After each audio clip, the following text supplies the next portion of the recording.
जरा सोचिए एक बार, आप सुबह उठते हैं और आपका इंटरनेट बस बंद है। न फोन, न सोशल मीडिया, न कोई खबर। चारों तरफ सिर्फ सन्नाटा और एक अजीब सा कंफ्यूजन। दुनिया से जुड़ने का हर रास्ता बंद। कैसा होगा वो एक दिन? नमस्कार, द ग्लोबल स्पीयर एकेडमी में आपका स्वागत है। आज हम बात करने जा रहे हैं एक ऐसी ही हकीकत की जो किसी एक दिन की नहीं बल्कि महीनों की कहानी है। और देखिए, ये कोई हाइपोथेटिकल सवाल नहीं है। ईरान में ना लाखों लोग हैं जिनके लिए ये एक कड़वी सच्चाई बन चुकी है। एक ऐसी सच्चाई जिसे वो हर दिन जी रहे हैं। पूरे 53 दिन ईरान में एक देशव्यापी इंटरनेट ब्लैकआउट चल रहा है और आज उसे 53 दिन हो चुके हैं। घंटों में सोचे तो 1248 घंटे से भी ज्यादा का वक्त। और ये अब तक रिकॉर्ड किए गए सबसे लंबे और सबसे गंभीर इंटरनेट शटडाउन में से एक माना जा रहा है। तो सवाल ये है कि ईरान में आखिर चल क्या रहा है? देखिए, ये कोई पुरानी कहानी नहीं है। ये एक ऐसा संकट है जो अभी इसी वक्त लाखों लोगों की जिंदगी पर असर डाल रहा है। और हाँ, ये सिर्फ कहीं सुनी बातें नहीं है। इंटरनेट पर नजर रखने वाली एक संस्था है नेटब्लॉक्स, उसने भी इसकी पुष्टि की है। उनके डेटा से साफ पता चलता है कि फरवरी के आखिर से ईरान में इंटरनेट कनेक्टिविटी लगभग 0 पर आ गई है। ये इस ब्लैकआउट की गंभीरता का एक पक्का सबूत है। तो सवाल उठता है, इतना बड़ा कदम उठाया क्यों गया? चलिए, इसके पीछे की जियोपॉलिटिकल वजहों को समझते हैं और ये भी कि सरकार का इस पर आधिकारिक तौर पर क्या कहना है। ये शटडाउन ठीक तब शुरू हुआ जब ईरान, अमेरिका और इजराइल के बीच मिलिट्री टेंशन अपने चरम पर था। जैसे ही मिलिट्री स्ट्राइक्स हुईं, इंटरनेट बंद कर दिया गया।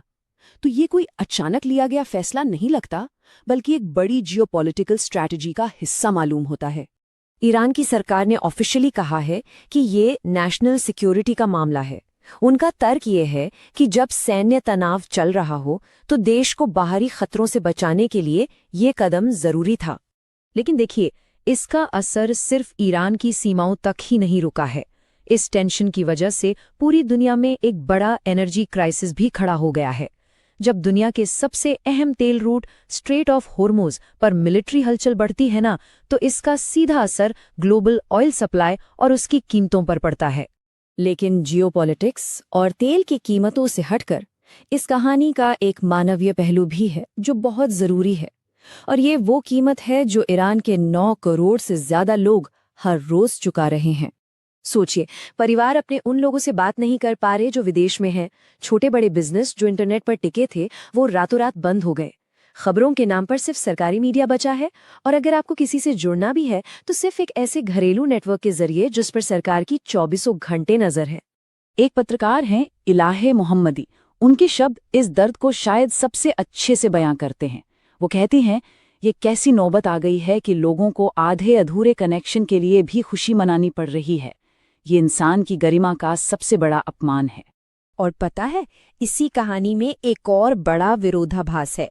एक तरफ तो आम लोग हैं जो पूरी दुनिया से कटे हुए हैं, और दूसरी तरफ हैं सरकारी अधिकारी और एलीट क्लास के लोग जो ग्लोबल इंटरनेट का पूरा मजा ले रहे हैं और सोशल मीडिया पर लगातार पोस्ट भी कर रहे हैं।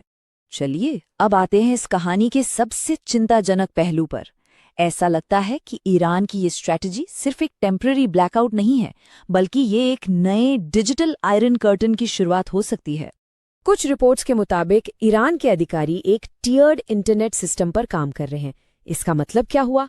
इसका मतलब है एक ऐसा इंटरनेट जहां सबको बराबर एक्सेस नहीं मिलेगा। ये एक ऐसा सिस्टम होगा जहां आपको इंटरनेट मिलेगा या नहीं, और मिलेगा तो कितना, ये इस बात पर निर्भर करेगा कि आप कौन हैं। तो ये नया सिस्टम एक तरह की डिजिटल खाई बना रहा है। मतलब जो प्रोफेसर्स हैं या कुछ खास अप्रूव्ड बिजनेसेस हैं, ऐसे चुनिंदा लोगों को तो इंटरनेट का ज्यादा एक्सेस दिया जाएगा, लेकिन आम जनता को काफी हद तक ऑफलाइन रखा जाएगा, या फिर एक बहुत ही सीमित घरेलू इंटरनेट तक ही उनकी पहुंच होगी। मतलब इंटरनेट अब सबके लिए एक अधिकार नहीं, बल्कि कुछ खास लोगों के लिए एक प्रिविलेज बन जाएगा। साइबर सिक्योरिटी एक्सपर्ट अमीर रशीदी इसे और भी साफ शब्दों में समझाते हैं। वो कहते हैं, ईरान में इंटरनेट को अब पब्लिक राइट नहीं समझा जा रहा, इसे एक स्ट्रेटेजिक इंफ्रास्ट्रक्चर की तरह देखा जा रहा है, यानी कंट्रोल का एक हथियार। और बस यहीं पर ये कहानी हमें एक बहुत बड़े और जरूरी सवाल के सामने लाकर खड़ा कर देती है कि जब इंफॉर्मेशन एक अधिकार ना होकर एक प्रिविलेज बन जाए, तो फिर आज़ादी का भविष्य क्या है। अगर आपको ऐसे ही इन्फॉर्मेटिव और पावरफुल विश्लेषण पसंद आते हैं तो इस चैनल को सब्सक्राइब करना मत भूलिएगा। द ग्लोबल स्फीयर एकेडमी के साथ इन्फॉर्म्ड रहिए, अवेयर रहिए। देखने के लिए आपका बहुत बहुत धन्यवाद।